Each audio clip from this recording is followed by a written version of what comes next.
Welcome to the GSMC Book Review Podcast, brought to you by the GSMC Podcast Network. I am your host, Sarah. So happy to be with you after a bit of a break, and we'll get to more of that later. Before we do that, and as we get started, I do want to remind you to like, follow, and subscribe on whatever platform you're either listening to or watching this episode on. Really does help the algorithm, helps this podcast get out to more readers such as yourselves. Also, if you are of a mind to, you can go to gsmcpodcast.net, and you can help the podcast and the network as a whole by leaving a tip, which of course is a great way to help this podcast. Again, it also gets this podcast out to more listeners, but it not only helps this podcast, it helps the network as a whole. Yes, I just said that. I'm saying it again, just in case, you didn't hear it.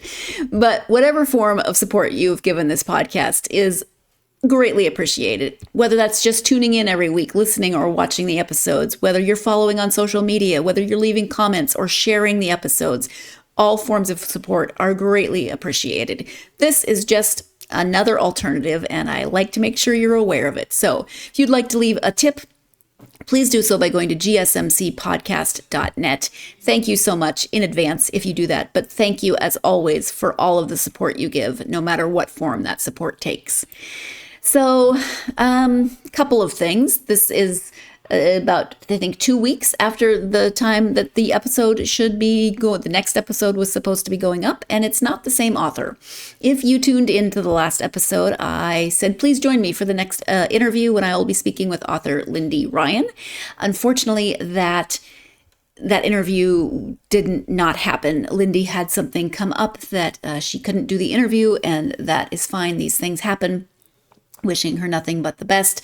We may reschedule. Not sure about that yet, but that is fine. And then the following weekend, I was going to speak with Diane Christiansen. That's this interview. So it did happen. It just didn't happen when we thought it was going to happen. Between me having a migraine and her having internet issues, our Saturday interview got moved to Tuesday last week. So you're getting that this week. So not the same author, a little bit later than I anticipated getting the next episode out. And also, one final thing. Do you really want to know all this? I don't know, but I'm sharing with you the strange ins and outs of behind a book review podcast. Normally, I only schedule one interview a weekend because unfortunately, I don't have as much time to read as I wish I did. I would so love to read more, but I schedule one interview and then I'm able to do the reading I need to do.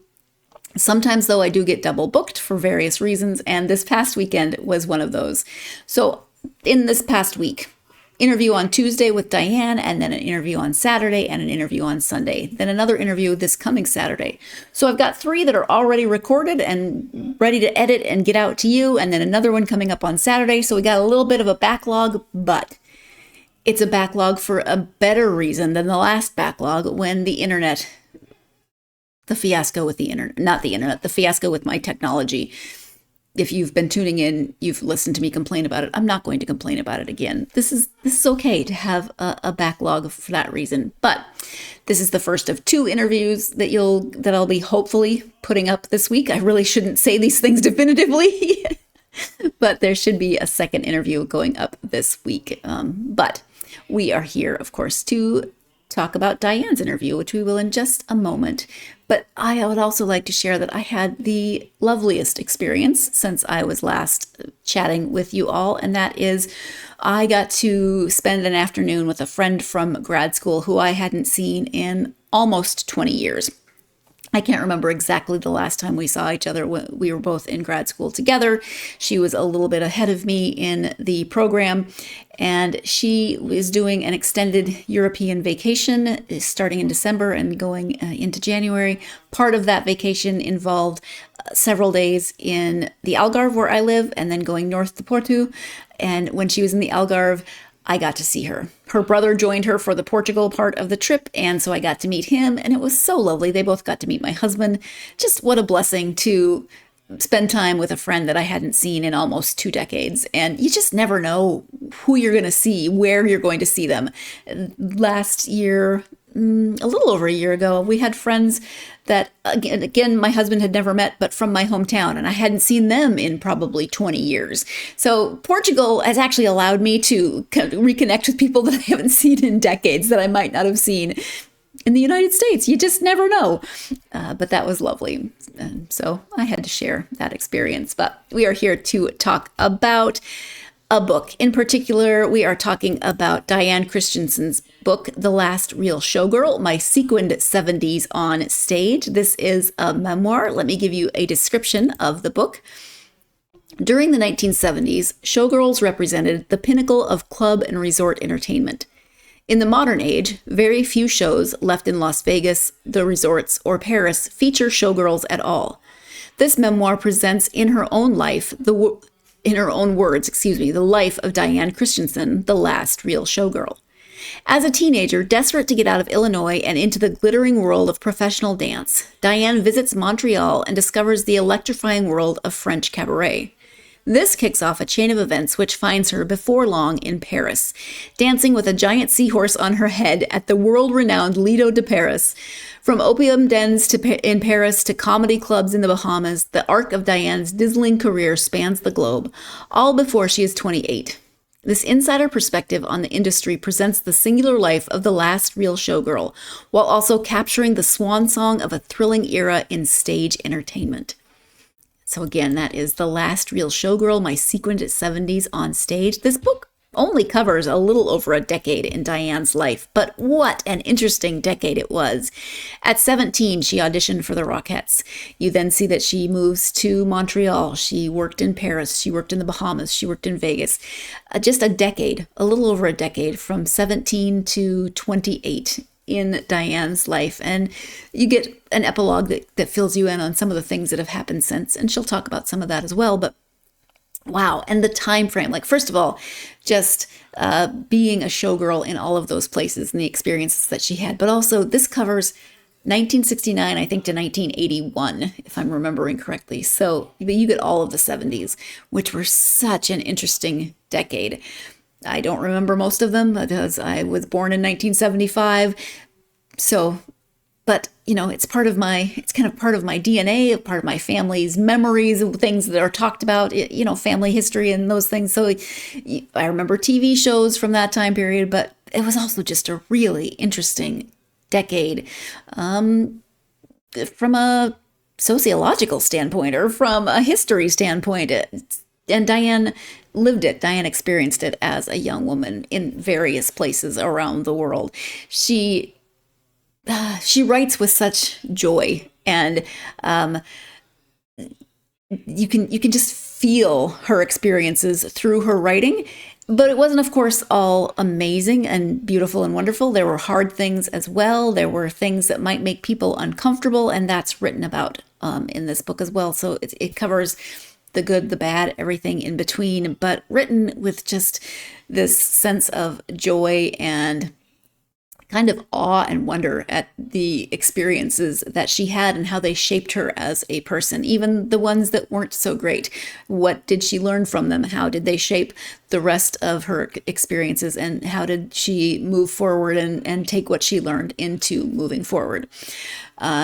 Just a very, very interesting life. And if you're interested in what it's like to be a showgirl, if you're interested in the time period, the decade of the 70s, very good reasons to check out this book. But let's go ahead and let Diane talk about the book so you can hear more about it. Again, the title is The Last Real Showgirl. The author is Diane Christiansen. Hi, Diane. Welcome to the podcast. Great to be here, Sarah. Thank you for the invite. I'm so happy to have you here, and I'm excited to talk to you about the memoir, The Last Real Showgirl, My Sequined 70s on Stage. Love the title. Yes, ma'am. Before we do that, I always ask authors to introduce themselves. You're kind of introducing yourself and the book because the book is about you. So can you give just a brief introduction? Well, my name is Diane Christiansen. When I was a dancer, I was Diana Mann. So my married name is Christiansen. And it took me 20 years to get this book off the ground. Oh, wow. And I started writing in when I think it was 2007, I attended the Stardust reunion, cast and crew reunion in Las Vegas prior to the Stardust being imploded. And Mm-hmm. I sat there in a room full of 650 dancers, choreographers, costume designers, crew, stagehands, headliners. And I looked around at 5 generations of dancers that had worked at the Stardust. Wow. 5 generations. So that was quite a range. And I thought to myself, this is really ending. This is really coming to an end. Not just the Stardust, but spectacular shows in general. And I thought, I'm just going to start writing my stories because I have some Mm-hmm. good stories. And I thought, I'm just going to start writing. And I didn't consider myself necessarily a writer. I mean, I've certainly used writing tools in my career, but Mm-hmm. I felt like the stories had value because they were slipping into non-existence. Yeah. So I started writing stories and I was very hit and miss. And I did that for, oh, I would say 17 years.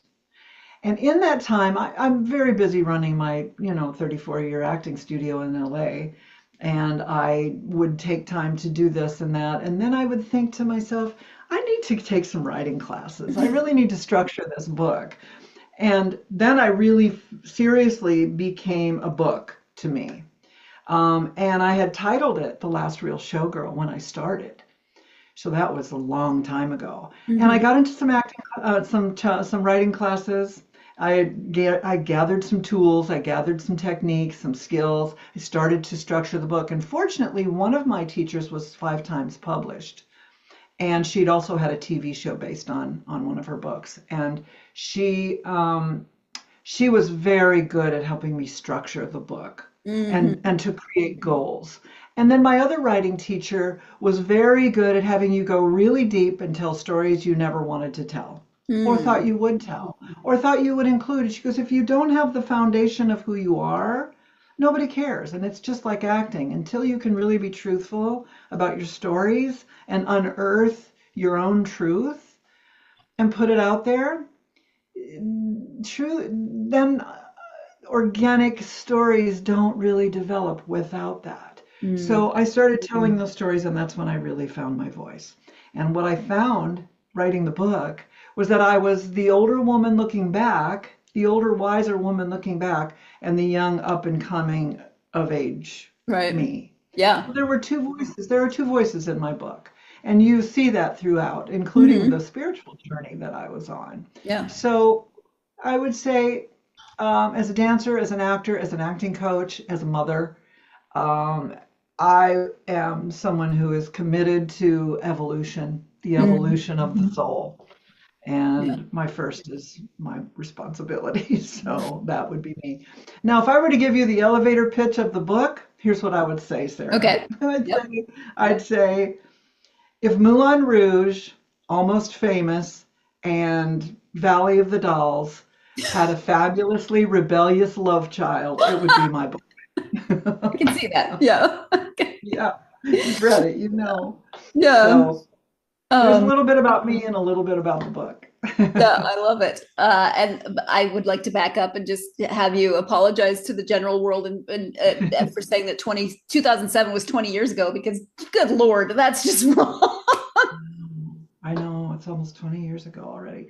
It's weird to even say that because it Um, doesn't seem like it's 20 years. It's funny though how I really got into action with those two teachers that last year yeah. and got it done. Just got it done. And what I did was started to set up little scenarios for myself that had me commit to finishing the book, like Mhm. taking 4-day vacations to the Central Coast and sitting on the beach for four days at a time and just writing, Yeah. getting a beautiful room, just writing. And the other thing I did was every time I went over to my studio for a private lesson, usually it was an hour or 2 hours. Then I would schedule myself for another 3 hours, just sitting in the office, no interruptions at all, Mhm. and writing. So Yeah. I began to develop good writer habits Hmm. when I was committed. Of course, everything comes from commitment. Right. Everything comes from commitment. I was ready to get an agent and get it out there. Obviously, all books go through a process in terms of being written, of the initial inspiration and then being written. But I do always find that process to be really interesting. And especially in this case where Diane had the thought, what, like almost 20 years ago, kind of like my reunion with my friend earlier, but almost 20 years ago had that idea, and then the process of writing it and getting it published, and now 2 decades later, that is such a journey, and that really does kind of encapsulate a lot of what's going on in this book. Is it's talking about her journey. This is just another aspect of that, but I do think it's really interesting to see the journey from inspiration to actual published memoir in this case. We're going to go ahead and take our first break of this episode. When we come back, we'll be talking a little bit more about the title of the book, The Last Real Showgirl. What does Diane mean exactly by that? Or what do you think of when you think of a showgirl and a real showgirl? You are tuned in to the GSMC Book Review Podcast, and I will be right back.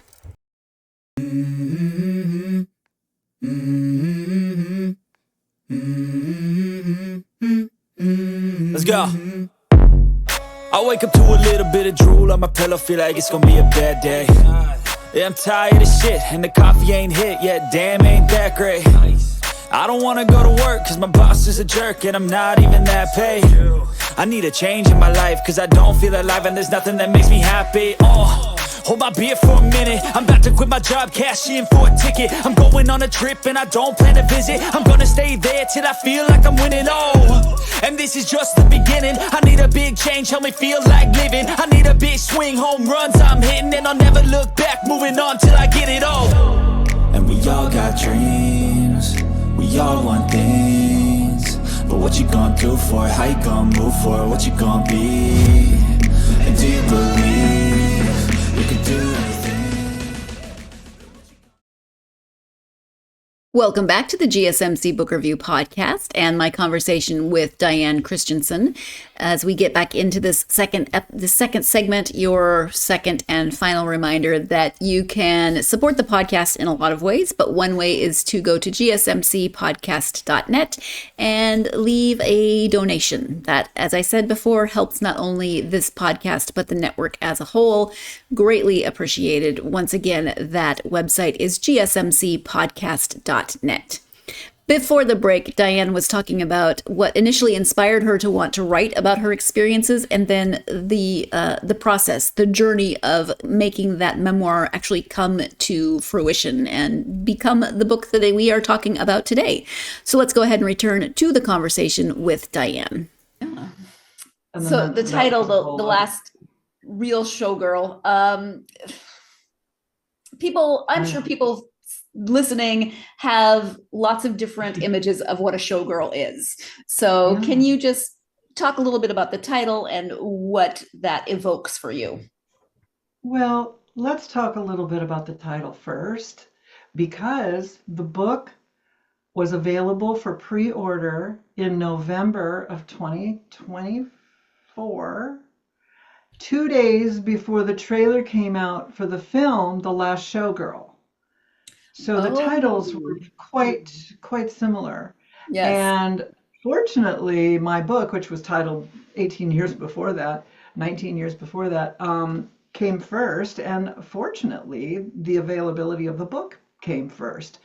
And the traction, as my manager said, there's nothing wrong with traction. There has been, and my PR people too, there has been nothing wrong with traction. Mm-hmm. The distinction, though, between that little film, that little $2 million film with Pamela Anderson, directed by Gia Coppola, that came out last year, and my book it's a vast difference. Yeah. Because that is a fictional story, and I would say 2% of it is real, and most of that is the costuming that they were able to use from the Jubilee Theater that were left from the last show that closed, Jubilee. That was probably the most real thing in the book, in the movie. So my book is a real story of the trials and tribulations of a young girl starting off at 17 and forging a career as a professional dancer internationally and what we go through. And there's real life mixed in. Mm-hmm. And this book was 30,000 words longer, Oh, but my okay. publisher insisted that memoirs are best between 60,000 and 100,000 words. So it Mhm. went from 130,000 words to 96,000 words or so. Okay. So Wow. all of that was a process. All of that Mm-hmm. was a year. That was a year. From beta readers to editors to reconfiguring the book. That was a whole year before it actually came out. So Yeah. you don't finish writing when you finish writing. No, no, you do not. Um, And even yeah. the proposal took me 4 months, Mm-hmm. but it was scooped up immediately. And once my manager started pitching the book, I had 2 offers in the first 3 weeks from Oh, wow. publishers. That's wonderful. So all the work was worth it. In the meantime, I'm in the background building my social media presence so that a publisher would take me seriously, because you have to have all those ducks in a row these days. It's Yeah. not enough to write a good book. Not You anymore. have, Yeah. I'm sure all the authors tell you that, Sarah. You've got to have so much in place to be taken seriously. But Mm-hmm. the wonderful news is the book has been selling. The book has gotten rave reviews. I have not had a bad review. And even Time Magazine rated it, one of the top 5 book memoirs of the year. Oh, Up wow. there with Congratulations. Cher and, oh yeah, up there with Cher's memoir last year. So that was really rewarding for me. And the book sales have even gotten better Yeah. Wonderful. recently. So now we're pitching a mini series. Oh, okay. Oh, yeah, I would be interested in that. So Yeah, we start yeah. in 1969. Like you said, you were 17. You Uh-huh. auditioned for the Rockettes, and Yeah. part of me reading that was like, "You go. That's amazing. That's awesome." And the other part, like my own 17-year-old inner voice was like, "What in the heck are you thinking? What? You're 17. Do you honestly think you can just go audition for the Rockettes?" Well, you did. Well, I wish it was that simple. I wish it was as simple as you made it sound. But I had a mentor Yeah. who was well connected, and I knew that when I started training with them, and I knew that they had Rockettes, and I knew that they had international acrobats and dancers placed in some of the biggest dance troupes in the world.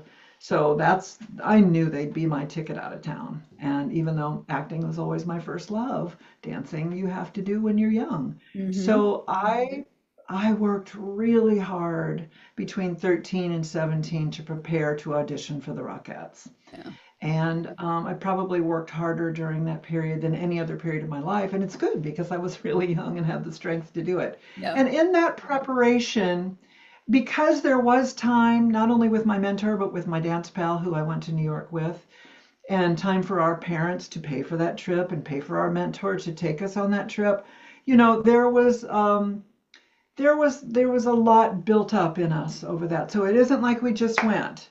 Right. She Right. got the audition. She secured the audition for us with the creator Russell Marquardt and Emily Sherman, the original choreographer and company manager, who had been an original Rockette in the 30s, I think. Wow. And well, it's 100 years, so no, it was the 20s. They're celebrating their 100th year, so it was 1926 Mm-hmm. that the Wow. Rockettes were born. Yeah. Yeah, in Missouri. And there's a lot of the history is in my book too. Mm-hmm. Yeah. I found that very So interesting.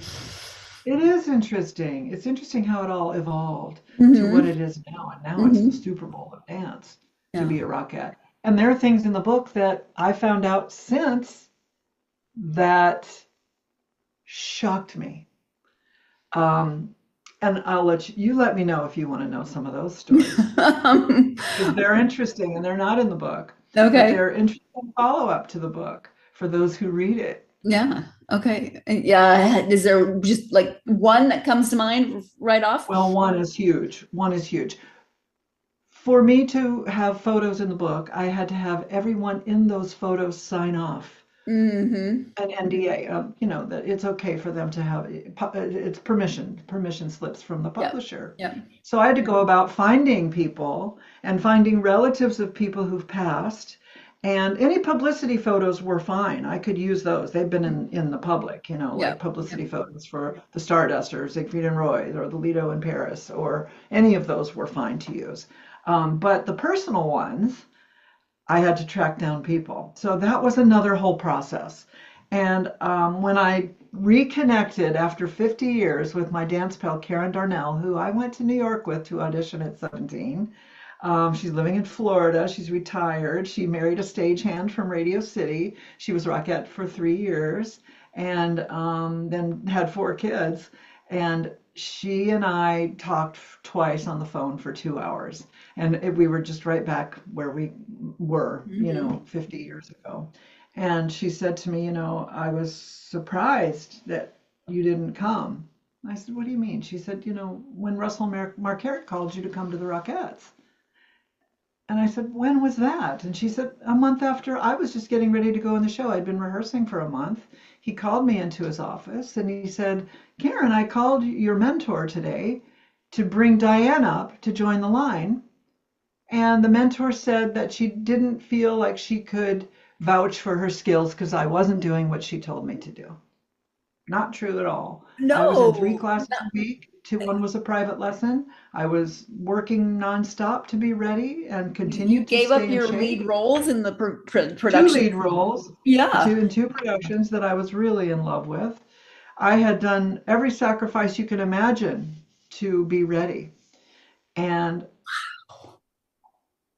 I couldn't believe it. And then Karen said, did you not know that? And I said, no, I did not know that. She goes, I'm so sorry I had to tell you that. She goes, but what she did do was send a girl named Ellen, who used to be in our tap class, she was our age, up instead of you, who'd been with her since she was 3.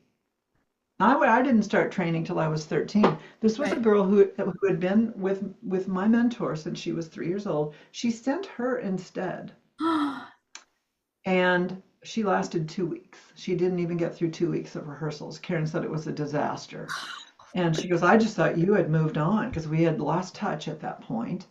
And it just, How much of a betrayal did that feel? I mean, 50 years later, it must have just been a fresh kind of hurt. it was. It was shocking, especially since I adored and put them on a pedestal Yeah. and spent my whole dance career all over the world sending her gifts. And what do you want? Oh, I want this Parisian perfume. Okay, that wasn't really in my budget, but I continued. I would come home, I would take her to the theater, I introduced her to my children. Um, it's a weird thing. It's a Yeah. really weird experience and a weird feeling 50 years later to find out that you were called by the Yeah. Rocket to Your come up. dream that you had worked so hard for. Absolutely. And and sacrificed for and waited Mhm. for. Yeah. Um, the funny thing is, so in that conversation with Karen, I realized that I wouldn't have been happy. I wouldn't have been happy doing 4 shows a day, 7 days a week. I did 7 days a week in Paris as a swing girl, and it was hard. And I Mhm. was 21. So Yeah. I think about that and I think, how would I ever have developed my acting career, which was so important to me, Right. with Right. that kind of a life? And Karen said she couldn't do it another day after 3 years. No. She took a break to have her first child and they asked her to come back. She was a phenomenal tapper. And she said, I Right. just couldn't do another day Yeah. of working like that. And I had a student who was a Rockette about 5 years ago. I was in New York visiting, and I said, how many shows do you do? And she goes, well, we only do 2 shows a day, 4 days a week. Okay. I said, so it's a part-time job now? She goes, it's a part-time job for everyone. There are no Well. full-time Rockettes anymore. Well. And now it's only the Christmas Spectacular, and they fill that up, but that's all that's left. Yeah. So even the Rockettes, which is an American institution, the Super Bowl of dance, and they have the best dancers in the world because they can. It's Mm-hmm. just like the Moulin Rouge in Paris. These few spectacular shows that are big have the best dancers, so they're better than ever. Yeah. Because there aren't that many places for dancers to work. Yeah. anymore, at Yeah. least in a big production, spectacular show like that. Hmm. That must have been an interesting balance for you because on the one hand, you have the fresh kind of hurt that you just are experiencing, but on the other hand, you've got your Perspective. entire career to look back on and know what you've done and what you experienced and how that Yeah, wouldn't have happened had you gone to the Rockettes. yeah, It would have been completely different. it would have. And I realized, and Karen said that, she goes, Diane, you danced everywhere. You danced everywhere. I wish I could have danced. Yeah. And and she said, you don't have anything to be sad about. Well, I did have something to be sad about, and that was the betrayal of my mentor, Yeah. and not Exactly. understanding that. But I guess her loyalties were elsewhere.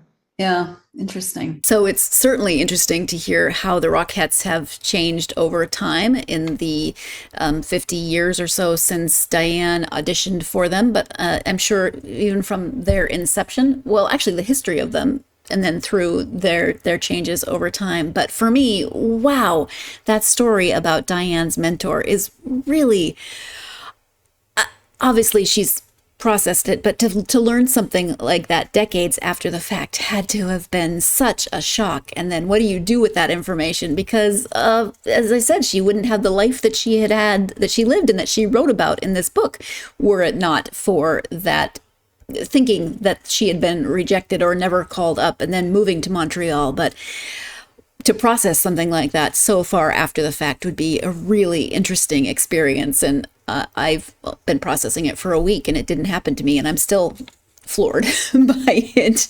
We're going to go ahead and take our next break of this episode. When we come back, Diane will talk about what stories she chose to put in the memoir and what was the process of that. How difficult of a process was that? You are tuned in to the GSMC Book Review Podcast, and I will be right back.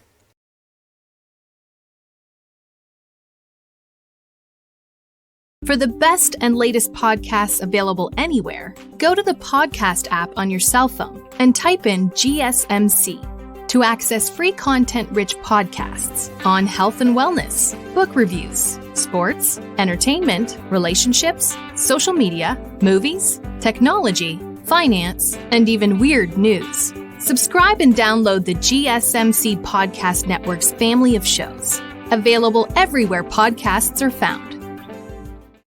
Welcome back to the GSMC Book Review Podcast and my conversation with Diane Christiansen. Before the break, wow, what a story. I am still flabbergasted about that a week later after hearing the story when she told it during the interview. That is just crazy, but I mean, everyone has crazy experiences. I guess it's what we do with them and how we process them, etc. But let's go ahead and return to the conversation with Diane. Well, when you sit down to write a book like this, you were 30,000 words more, so more experiences were included. How do you decide, okay, what am I going to include to further the narrative, to create this picture, to write a story? That's a really good question. Most of that came from my publisher. They had their framework and they had their distinctions about what I should take out. And here's what they said. They said, take out anything that could get us sued. We're very risk averse. Take out and change any names that could get us sued. And reduce the amount of information about your childhood and encapsulate that into 1 or 2 chapters at the most. Because I have maybe had 4 of my foundation, a lot more in there. That was hard to tell. Mm-hmm. And so that was the framework to start with. And they wanted all the chapters to be approximately equal length. Now, every publisher is different. I know that. Yeah. I'm a Philippa Gregory reader, one of the greatest authors in the world, and she has very short chapters, and then she has very long chapters, but she's Philippa Gregory. She can do whatever she wants. But I'm a first-time published author, so they prefer. And McFarlane was great. They were really wonderful, and they had a lot of books that were similar to mine. They were a lot of people that had careers, from NBA coaches to I'm losing my hairs fly away because it's windy. To people that were accomplished but maybe not celebrities like me. Like I've been an accomplished acting coach, awarded acting coach for 34 years and pretty well known. nationwide. And I, like these people that McFarlane published, it was a similar genre for me. So I fit right into their roster, and that was good. I got it. I got why they wanted to publish me.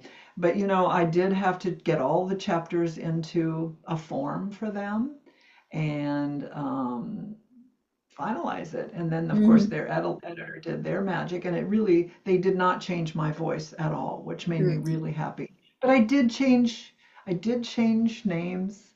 Sure. I did take stories out about some famous people that, even though they're not alive anymore, could hurt their families or their estate, upset their families. And so, that was a process too. That was a process. Yeah, I bet. So, and there were some juicy, now the original subtitle, my subtitle was The Last Real Showgirl, a Show and Tell All. And I went back and forth with the publisher. They sent me several subtitles that they preferred and thought were catchier. And I said, but don't you think mine's really clever? And they said, well, it's not salacious enough. Oh. Now that we've edited. Okay. Oh, okay. Not now salacious enough for that title. Yeah. Well, I think that'd be a great title for a miniseries, Show and Tell All. Yeah. Just that. You mentioned that they didn't change your voice, which is amazing because you write with this sort of absolute joy. Like your joy comes through the writing. So your life was not always perfectly smooth and easy. No one's is. But talk about finding the joy in all of your circumstances to put into the book and writing that balance. Thank you. That's just who I am. That's me. That's my personality. So I have a sense of humor. I have a sense of pick yourself up by the bootstraps and move on toward your goals, toward what's important, and stay grateful. I know that you probably recognize the gratitude throughout the book. From day one, I was amazed. I felt like I was really loved by the universe because every time something horrible happened, and horrible things happened, someone was there for me. Someone was always there for me. Good people and good experiences and good opportunities and surprises. And my brother and I talked about this. My brother is 2 years younger. He was a professional basketball player. He said, Diane, that happened because you are you. He said, you generated enough positive experiences for other people in your life constantly to deserve that coming back to you. And, everything else was just growing up. Yeah. Yeah, thinking we're, ready for more than we are or not. I don't know. Yeah. But you know what? I am still just amazed at how grateful I feel for everything, even the dark times, even the lessons, which never changes. I think we're constantly evolving. We're constantly being confronted with choices. And I think that being in a position to inspire others, especially in probably the most difficult job in the world, which is to be an actor in Los Angeles, especially during these times where things aren't being shot here anymore. It's very real. It's very real. Yeah. That one has to be inspired to inspire others, certainly. And what I teach more now that I'm older is for them to find inspiration themselves and how to go about doing that. Yeah. So, everything that we've experienced leads us to the next level, the next phase of our existence, of our purpose. One of my favorite stories early in the book is shortly after you moved into your first place on your own, your first apartment, and there's a party happening upstairs, and you keep seeing all of Montreal. these attractive young men. And you're a young woman thinking, I'm going to find a boyfriend. I'm 18 years old. It's my one ever night occurring off. to you that this entire party is just gay men. the sweetest, cutest story of And like I've been Lounge family. exposed. And I met two people that are still my friends. Yeah, which I They're mean, I think married. that right there kind of encapsulates a lot of what you were just talking about. Yeah. The joy with which you embraced the situation. You went up to introduce yourself in the cutest way possible, and you found family. And I found my family. They were Yeah. my closest friends Yeah. and continue to be. And over the years, I visited them regularly in Montreal. Yeah. And it's destiny. It's like meeting my best friend Barbara in the Bahamas. We're still best friends. We live 30 Right. minutes from each other. And Yeah. she writes the foreword for your book. So Yes. it's a And nice she's got a degree in English with honors from UCLA. nice. So she was always working on her college career too, and she was a legendary principal dancer worldwide, legendary. So, and it's a beautiful forward. It's beautiful. Yeah.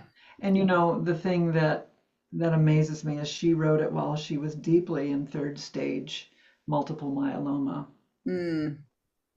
cancer and symptoms. She's in full remission right now, which is That's wonderful. Phenomenal state-of-the-art medication at UCLA, and a treatment that helped her get there, a procedure. Good. So that's it's emotionally packed. Yes, I can imagine. Yeah. What do you hope that readers might take away from the book as a whole?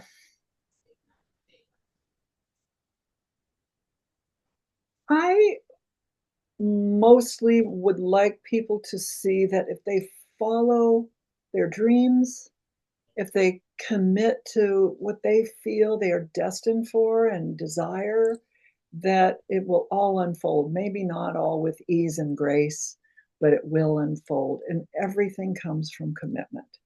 Everything. So the evolution of my story definitely comes from the commitment that I had at a very young age. And not everybody knows at 12 what they want to do. I think I wrote a chapter about announcing to the family at 12 that I was going to move away and be an actress at 18. Yeah. So it changed a little. But everything comes from commitment. And I hope people take that away from the book. I hope they realize that nothing comes from a wishy-washy, maybe this, maybe that attitude about your life and your dreams. It takes commitment, and it takes hard work, and it takes pushing through when it's difficult and saying yes, learning to say yes. Yeah. Just say yes, figure it out. And I tell actors that all the time. So I really hope that people take that away from the book. Yeah. I'm sorry. You're okay. Just weird things. So that would be my hope, is that, and you know what? Women have so many choices now, really, overall, compared to what they did in 1969. We were objectified, didn't even realize it because it was a way of life. Right. Yeah. I didn't even realize it. I don't think that I realized that I was being objectified by my producer in the Bahamas. And, these producers that wanted women stick thin, and that's all changed. You even go to Vegas now to see a Cirque show or one of the new shows like Awakenings. You're seeing all size dancers, all sizes, all heights. It's not the tall, skinny string bean girl that they wanted when we were dancers. So, I think that appreciating how far we have come as women, I know there's a great amount of work to do still, but is phenomenal. I mean, really appreciate the times we were in and do with it what you can. Yeah. I really do appreciate how body positivity is becoming more mainstream, more prevalent. Representation really matters. People are healthy and wonderful and beautiful at all kinds of weights and body sizes and body shapes. And I know we have a long way to go in that regard, but it is so wonderful to see representation of so many different amazing bodies in the world. We see bodies that are of differing abilities as well. So to see people who may not have had a chance before for me, I think that is wonderful, even though I know we do have a long way to go on that. We are going to take our next break of this episode. When we come back, we'll still be talking about this and Diane's experiences with perceptions of her body, expectations of her body, what she did to meet those expectations, etc., and how that affected her. You're tuned in to the GSMC Book Review Podcast, and I'll be right back.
Welcome back to the GSMC Book Review Podcast and my conversation with Diane Christiansen. Before the break, we were talking about the expectations for dancers' appearances and body shape and size. Let's go ahead and continue with the conversation with Diane.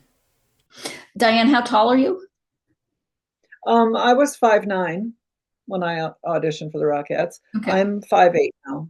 Yeah, it happens. But so you were 5'9", and in the Bahamas when you on the diet pills, you said you were about 115, which is insane. Like I can't imagine. You talk about the stress of what your body was going through, but you could not have been mentally or physically healthy. No, and that was a 3-month prescription for Black beauties, which aren't even on the market anymore. I researched while I was writing to get the real names of them, but it was such a popular diet pill back then. Yeah. And I'm just amazed that doctors would align themselves with a dance troupe who included acrobats who were going to him. And some of the acrobats were taking diet pills and pain pills just to keep doing triple backflips every night at the shows, you know? Yeah. I don't know how they did it. I don't know how I couldn't even get through 3 months, and it was just so destructive. Yeah. But you know, I learned a lot from that, and I lost way too much weight. I don't remember taking those diet pills, and I had a hard time sleeping. Yeah. Yeah. And I never wanted that again, and never did that again. Which is good. That could have led to a lifetime of eating disorders or any other destructive. And that was already in place, but still. Yeah. I don't know how I went on one of the hardest times of my life, and I was so young. Yeah. So young. Well, that probably helped to get you to bounce back, was that you were so young. Yes, absolutely. Yeah, physically. Mm-hmm. And being in an athletic, I was an athlete, and dancers are classically trained athletes. Absolutely. Yeah. We're not some bimbos who, took our tops off. We were classically trained dancers and who competed with the best dancers in the world for those jobs. Yeah. So that's what people didn't realize too. Well, the physicality of what you did, just the cardio you would have to have to get through a show, one show, let alone 2 a night, is amazing. Or 3. Yeah, exactly. Or 3. Paris. Right, yeah. Right. The book basically covers a little over a decade. So by the early 80s, that's where the book ends. You include a very thorough epilogue, which I appreciate as a reader. But would you want to write another memoir? It's an interesting question. And a lot of people have said, well, come write about the next phase. Well, I certainly have stories. But you know what? I'm very focused right now with my team of professionals at my management company in New York. on getting this made into a limited series, and I'm very devoted to that right now. And I know that the perfect producer will emerge, you know, whether it's my dream producer, Shonda Rhimes, or someone else who's Yeah. the perfect person for my book. And I believe it will happen. And I believe that because I have an amazing manager pitching the book as a limited series. And I don't really want to write another book. It's such a laborious, but I never say never. Right. I agree. I never say never because you never know what may trigger creativity. And you never know what will trigger that need to get it told, Yeah. to tell stories. And I know that both as an actor, a dancer, and a writer. So I would never say never. There are more books in there. I could write 2 more easily. Yeah. Just on the number of years I've lived so far. But you know what? I have another focus right now, and I would love to see myself as a creative consulting director on a project like a limited series, and I would love for it to be on Amazon or Netflix or Hulu or Max. I really would. So that would be, and I see it. I see it. I see it, and I feel what that would feel like to be a part of. That would be really, It would be a really, different but really. amazing experience. Yeah. You've said a few things as we've been talking that would answer this question, but if I were to ask you for a specific piece of advice to give to someone who has a story, they want to write a memoir, what would you tell them? Well, based on my experience, I would say just start writing the stories. Just start writing the stories because I know that's where I started. And a lot of those stories aren't in the book, and a lot of them have been refined, obviously, through training and editing. But I would say just start. It's always just start. Yeah. And I say this to actors all the time, do not judge your work. Do not judge creativity. Do not judge yourself in any way as you do begin, because that judgment blocks your creativity. And the hardest thing for me was telling the stories of my childhood because I'd never told them to anyone but a therapist and maybe my closest friends. But even my brothers didn't know what my oldest brother and I went through with my parents, my baby parents. So, you know, you've got to be real with your story. The writers have to be real. And that's where my voice was found, in that truth. And probably in the reactions and the support system of a writing class. My writing classes were both on Zoom because both teachers lived in other states. One was in Colorado, one was in Berkeley, in other cities. And having the support of those writers and the ideas and the interjections it's critical. You know, there are a lot of careers that are not Lone Ranger careers, even though we do a lot of the work alone as writers, as actors, as dancers. It's a team player vocation. Yeah. And I encourage others to find a team, to find support. That's the beauty of an acting class. That's the beauty of a writing class. Get that support for yourself. Get those perspectives of people doing the same thing and who are talented. Because on your journey, that gives you great confidence in what you're strong. I mean, my opening chapter in my book, the opening scene, I call it a scene, was the idea of one of my writing pals in one of my writing classes. She goes, you have to open up with your audition for the Rockettes. Because I was opening up with my childhood, which another teacher had me do. And I thought, oh, that's so great, because that's really when the dance career started. Right. That's when it started. So, and that's what this book is about. So the ideas, the inspiration, the creativity, and the emotional support are key in anything. And I think that's why I have actors that have been in class for 19 years. Because they have found their support system. Yeah. And they are an integral part of that support system to others. And I train my actors to be supportive of others. My daughter, here's an example of what teamwork really looks like. My daughter was cast when she was about, in her early 20s on 90210. It was the last show of the final season, one of the last two. She was cast in a small co-star. And when she arrived at, I don't remember what studio it was, maybe CBS. Anyway, she arrived at the studio that morning for her makeup call at 6 a.m. And the entire cast and the director came out to greet her in the parking lot. We're talking series regulars that are well-known people. Yeah. They all came out to greet her. She said, I've never had an experience like that. And it was so heartwarming. She goes, my heart just, she goes, I couldn't believe that the director and the cast came out to walk me in. Wow. And I said, that is a testament to success right there.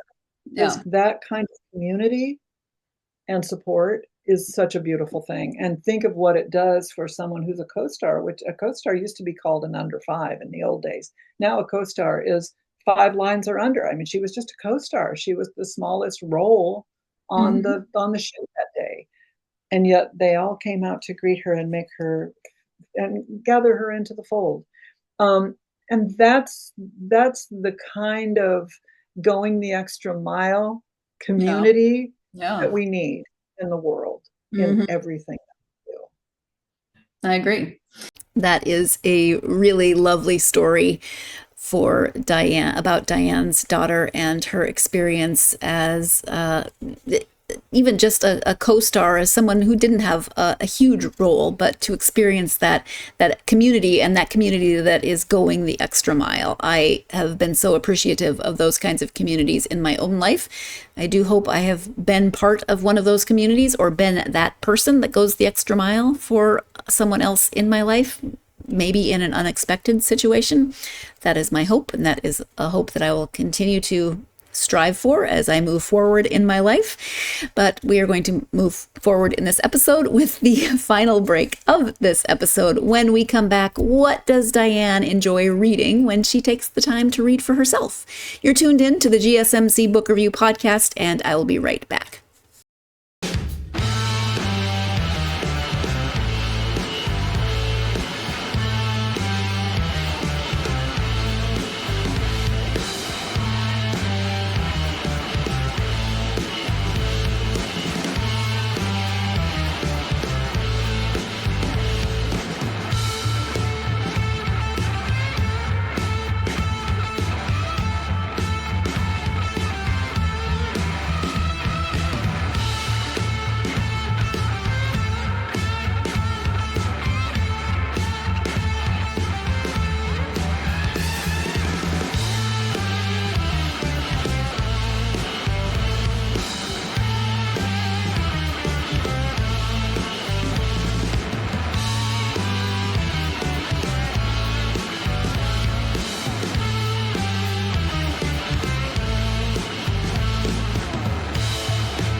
Welcome back to the GSMC Book Review Podcast and the conclusion of my conversation with author Diane Christiansen. Before the break, Diane was sharing the story of her daughter's experience as only a co-star, but what a lovely experience it was, and how important and amazing community can be in our lives. So let's go ahead and return to the conversation with Diane.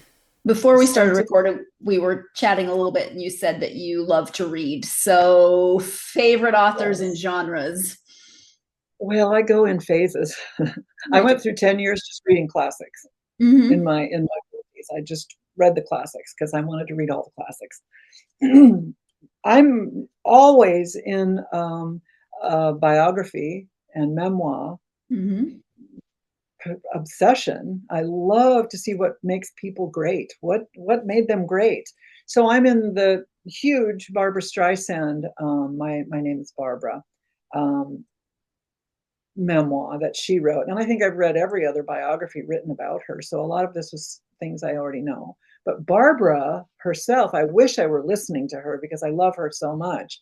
But she writes the intricate details of being in the recording studio or being on the set or knowing this person. Or she fought for everything she has. She fought for everything. Amazing. I just finished the part 1 of Cher's memoir. I just finished Cassandra Peterson, who was Elvira, Cruelly Yours. Yeah. And her book is a lot like mine. We're the same age and we even knew the same people. Oh, wow. But you never We even met? had crushes. I've never met her, but I'm surrounded by friends who know her quite well. Yeah. She's moved up near Berkeley, I believe now.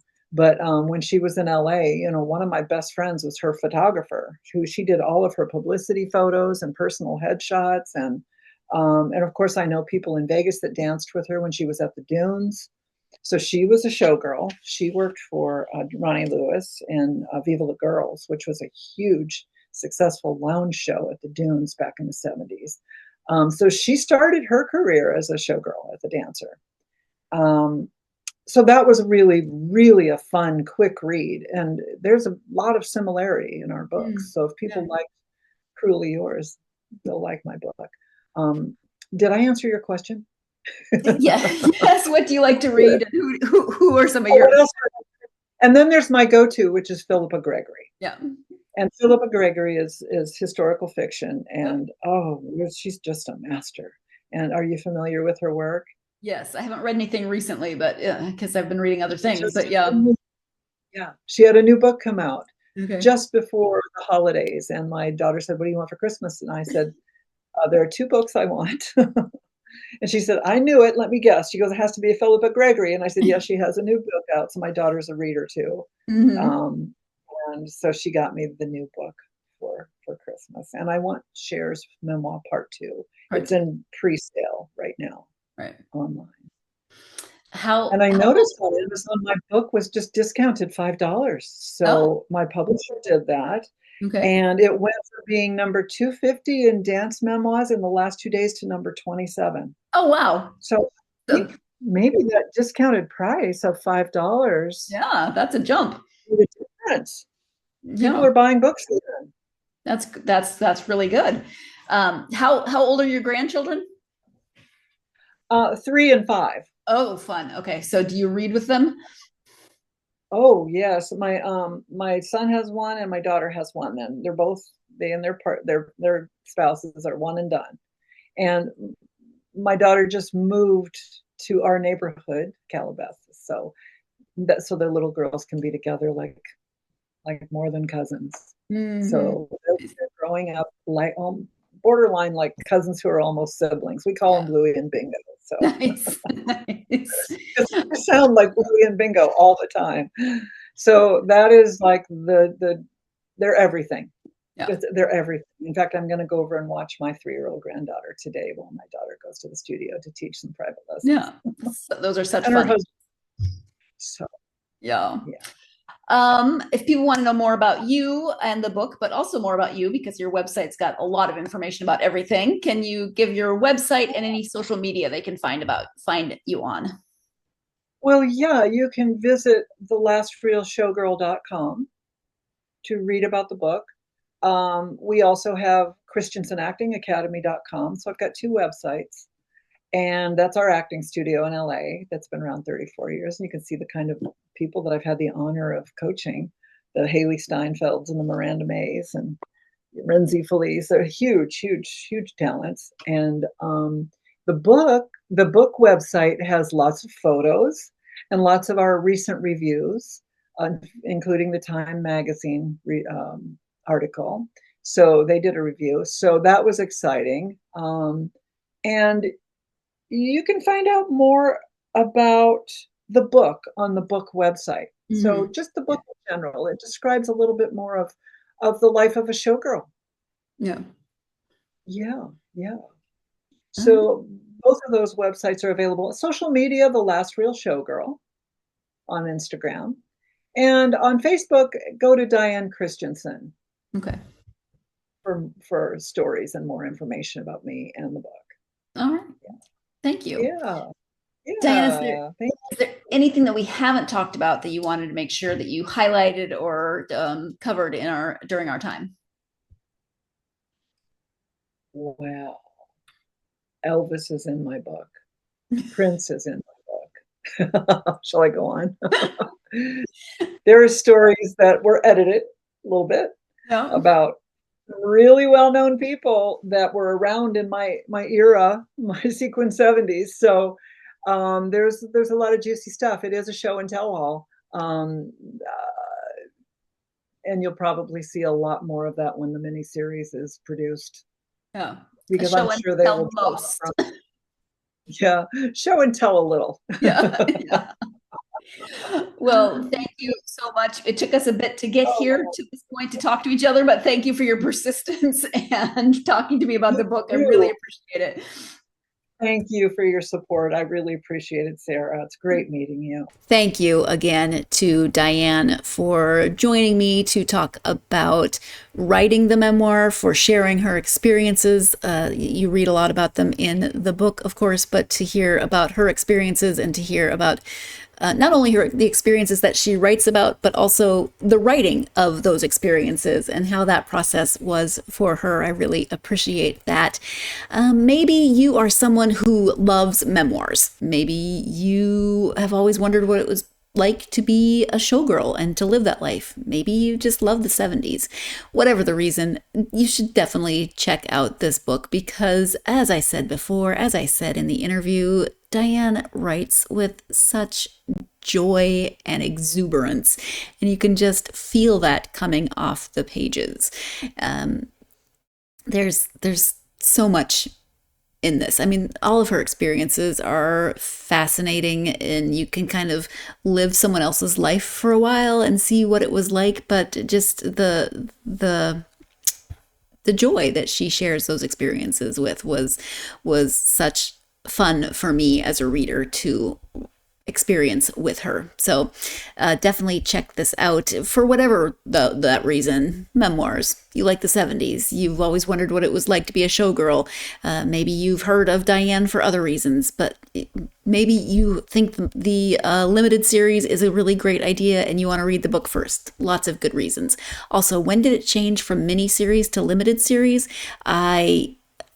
I noticed the change, but I couldn't tell you when I noticed the change. Or did I not notice the change and it's been longer than I thought it was? I really don't know. Growing up, it was miniseries.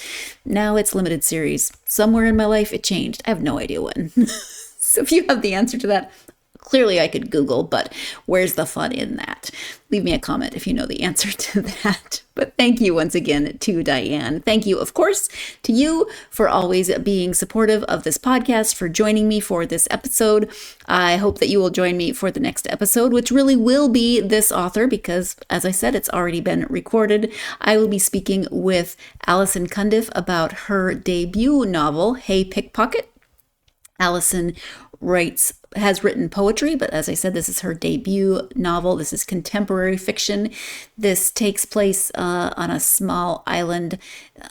A small island in Ireland. I was trying to say Ireland, island, Irish all at once, and it was not coming out.